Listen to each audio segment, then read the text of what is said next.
இன்னைக்கு டே 18 swimming class போய் ரொம்ப நாள் ஆச்சு. 4 நாளுக்கு அப்புறம் இன்னைக்கு தான் திரும்ப போனேன். அதுக்கப்புறம் நேத்தி நம்ம அக்ரி யூனிவர்சிட்டி போயிருந்தோம் இல்லையா, அங்கே எல்லாருமே அவங்க செஞ்சிருந்த ப்ராடக்ட்ஸ் எல்லாம் எடுத்துட்டு வந்திருந்தாங்க.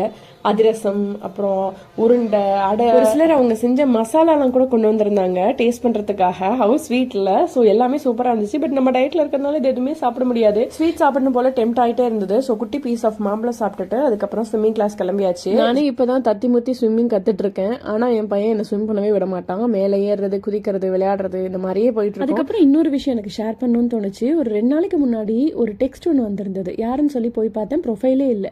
அவர் என்ன சொல்லியிருந்தாரு அப்படின்னா, நீங்க வந்து நிறைய சாப்பிட்றதுனால தான் இவ்வளோ வெயிட் போடுறீங்க, நீங்க வந்து ஆட்டுக்கல்ல உட்காந்து அரைச்சிங்கன்னா இதெல்லாம் சரியாயிரும் அப்படின்னு சொல்றாரு. நான் அவர் சொன்ன விஷயத்த தப்புன்னு சொல்லல.